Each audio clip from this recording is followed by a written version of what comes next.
नमस्कार। अरुणा विलेचा की पाठशाला में आप सबका स्वागत है। आइए आज हम कक्षा 10वीं स्पर्श भाग 2 का पाठ 7 आत्मत्राण के बारे में जानें। आत्मत्राण के रचनाकार कवि रविंद्रनाथ ठाकुर जी हैं। रविंद्रनाथ ठाकुर जी ने कविता आत्मत्राण बांग्ला भाषा में लिखी थी और इस कविता का हिंदी अनुवाद आचार्य हजारी प्रसाद द्विवेदी ने किया था। तो कवि रविंद्रनाथ ठाकुर के बारे में जरा जान लेते हैं। इनका जन्म 6 मई 1861 को बंगाल के एक संपन्न परिवार में हुआ था। इनकी शिक्षा दीक्षा घर पे ही हुई थी। छोटी उम्र में इन्होंने स्वाध्याय द्वारा अनेक विषयों का अध्ययन कर लिया था। बैरिस्ट्री पढ़ने के लिए विदेश गए तो थे, लेकिन बिना परीक्षा पास किए वापस लौट आए थे। इनकी जो रचनाएं हैं उसमें लोक संस्कृति का स्वर मुखरित होता है। प्रकृति से इन्हें बहुत लगाव था। इन्होंने लगभग 1000 कविताएं लिखी और 2000 के लगभग उन्होंने गीत लिखे। चित्रकला, संगीत, भाव नृत्य इनके प्रति इनका विशेष अनुराग था। अनुराग यानी लगाव था, प्रेम था। और इसी कारण इनके नाम से एक रविंद्र संगीत की एक संस्था शुरू हुई है। इन्होंने शांति निकेतन संस्था की स्थापना भी की है, जो शैक्षिक और सांस्कृतिक संस्था है। ये अपने आप में बहुत ही अनूठी है। इनकी जो काव्य कृति है गीतांजलि, उस पर इन्हें नोबेल पुरस्कार मिला था। इनकी कुछ अन्य कृतियां भी हैं, जैसे नैवेद्य है, पूर्वी है, बुलाखा, शनिका, चित्रा, सांध्य काबुलीवाला और सैकड़ों अन्य कहानियां। उपन्यासों में इनका गोरा, गरेबाइर और रविंद्र के निबंध। इनका निधन 7 अगस्त 1941 को हुआ था। बच्चों, ये तो आप जानते हो ना कि कोई अगर तैरना चाहता है, यानी कोई तैराक बनना चाहता है, तो वो क्या करेगा? पानी में उतरेगा, हाथ पांव मारेगा। हाँ, दूसरा कोई ऐसा व्यक्ति हो सकता है जो उसकी थोड़ी सहायता कर दे पानी में उतारने में, और आसपास वो खड़ा भी रह सकता है उसका हौसला बढ़ाने के लिए। लेकिन हाथ-पाँव तो उसी को चलाने पड़ेंगे ना। अगर वो हाथ-पाँव चलाएगा, सीखेगा, तभी तो तैराक बन पाएगा ना। वैसे ही मान लो अगर आप परीक्षा देना जाना चाहते हो, तो आप क्या करते हो? बड़ों का आशीर्वाद माँगते हो। बड़े आशीर्वाद देते हैं, शुभकामनाएँ देते हैं। लेकिन परीक्षा में पास कैसे होंगे आप? केवल उनके आशीर्वाद से? नहीं ना। आपको परीक्षा में बैठना पड़ेगा, प्रश्न पत्र हल करना पड़ेगा। बिना आपकी मेहनत के तो ऐसा संभव हो नहीं सकता ना। उसी प्रकार मान लो कोई पहलवान है, कुश्ती लड़ने वाले हैं, तो जो दर्शक बैठे होते हैं आस-पास, वो क्या करते हैं? उत्साह बढ़ाते हैं। उसका मनोबल बढ़ाने के लिए उसका नाम वगैरह पुकार रहे होते हैं। लेकिन कुश्ती लड़ता कौन है? वो खुद जो उसके अंदर है, अखाड़े के अंदर है।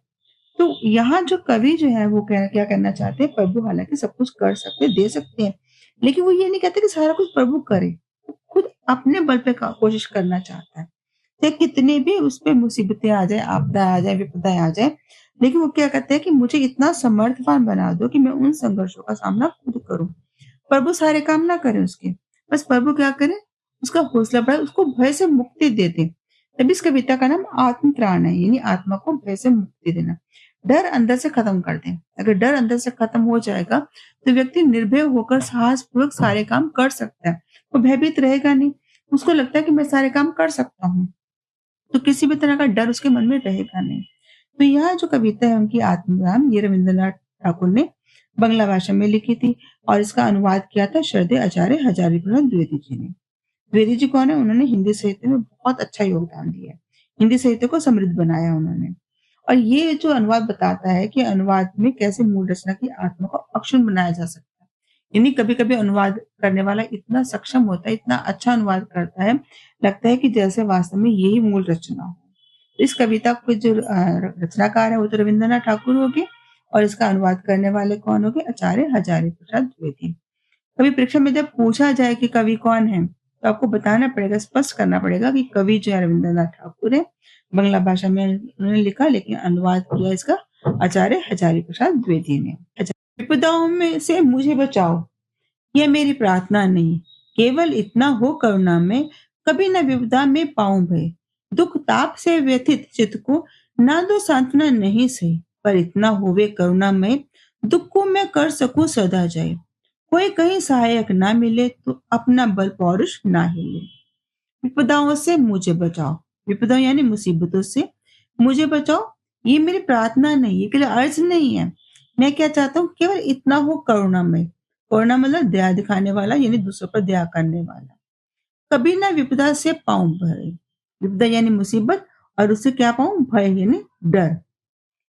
दुख ताप से व्यथित चित्त को ना दो सांत्वना नहीं से।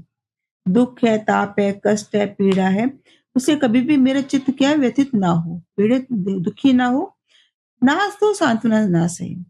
तुम सांत्वना तसल्ली नहीं देना चाहते तो ना सही, पर इतना होवे करुणा में, क्या होवे, दुख को मैं सह सकूं सदा जय, सदा मैं दुख को सह सकूं।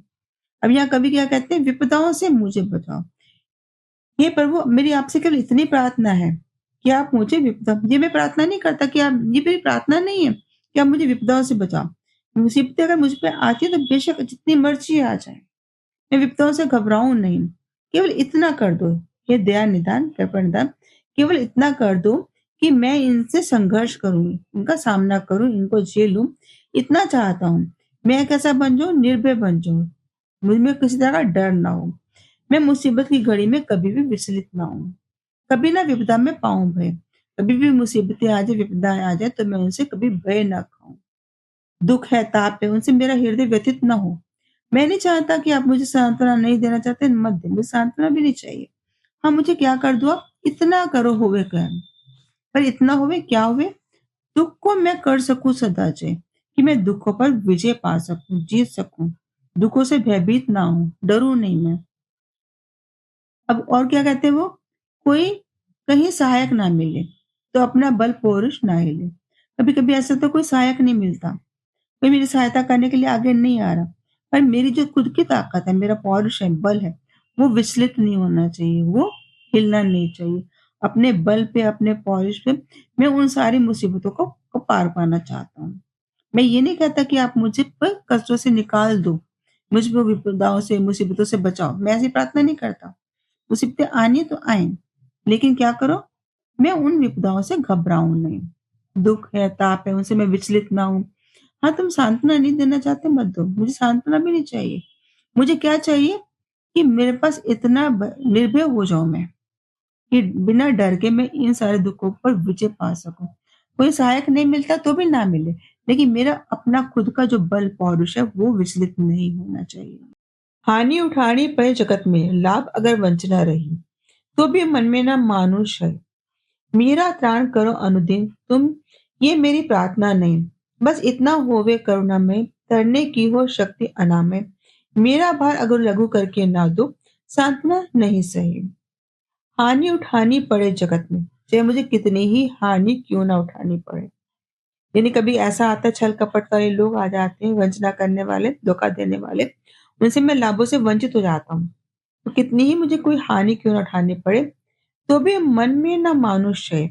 मैं इस क्षय को ना मानूं, नाश को ना मानूं। मैं ये ना मानूं कि मेरी शक्ति क्षीण हो गई है।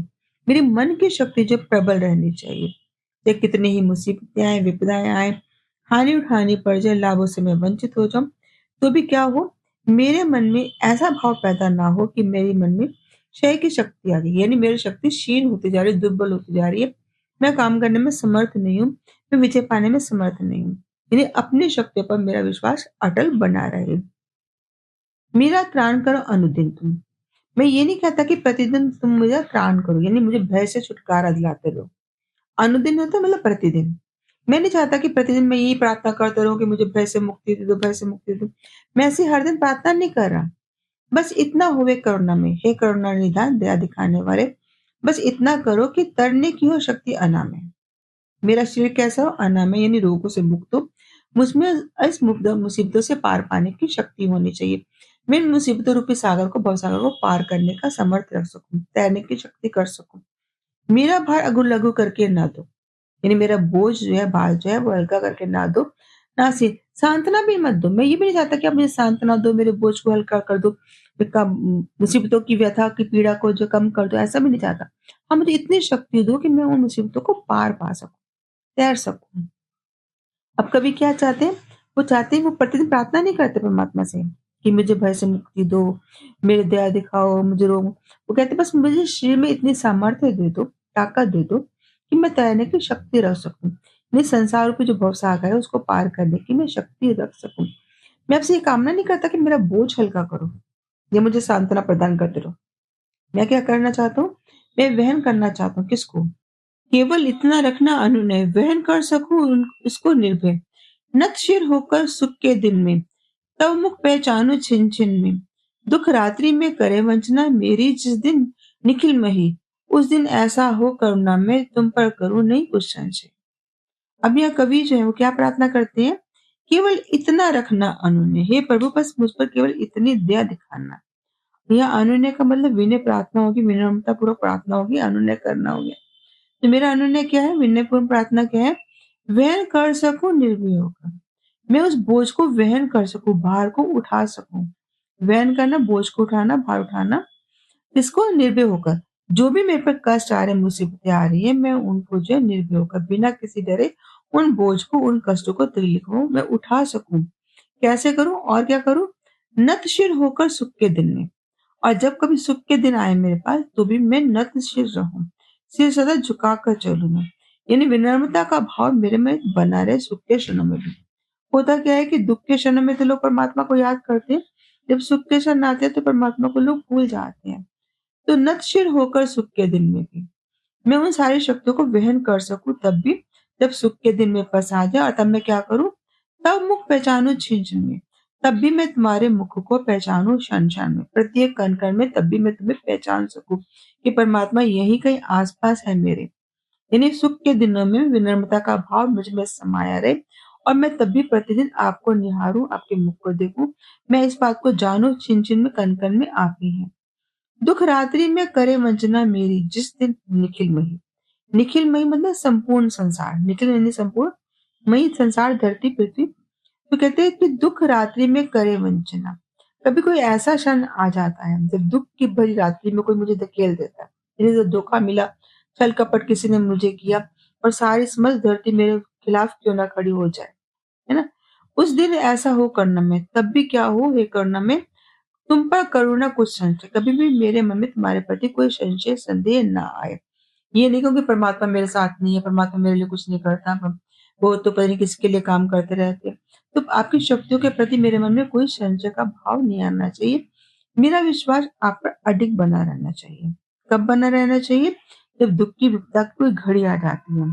दुख रात्रि में करे वंचना मेरी, जिस दिन निखिल मई, चाहे सारा संसार ही क्यों भी ऐसा ना हो जो मुझे धोखा देने वाला बन जाए, दुख की रात्रि मेरे पास आ जाए, निरंतर कष्ट मेरे पास आ जाए, सारा समस्त संसार मेरे खिलाफ क्यों ना हो जाए, तब भी हे करुणामय, दया दिखाने वाले परमात्मा, मेरे मन में आपके प्रति कोई भी संशय का भाव नहीं आना चाहिए। यानी मेरा आपके प्रति अटूट विश्वास बना रहना चाहिए। बट अब कविता के जरा भाव पक्ष और कला पक्ष को जान लेते हैं। तो भाव पक्ष में कवि क्या कहना चाहते हैं, कवि कहते हैं कि ईश्वर से विपदाओं के समय पौरुष और शक्ति देने की प्रार्थना करता है। कवि कहता क्या प्रार्थना करते हैं कि जब कभी मुसीबतें विपदाएं, तभी मेरा बल पौरुष मेरे साथ बना रहे, शक्ति मुझ में विद्यमान रहे, मैं उनका सामना कर सकूं। संघर्ष में समय में व्यथित न होकर वह ईश्वर से प्रार्थना करता है। यानी जब संकट का समय आता है, मुसीबतों का समय आता है, विचलित ना हो, व्यथित ना हो, दुखी ना हो, वह प्रभु से निर्भयता की कामना करता है। यानी हर तरह से निर्भय रहे, डर ना रहे उसके मन में, डर से वो मुक्ति चाहता है। तभी तो इस कविता का नाम आत्म प्राण है। यानी उसकी आत्मा जो भय से मुक्त होना चाहती है।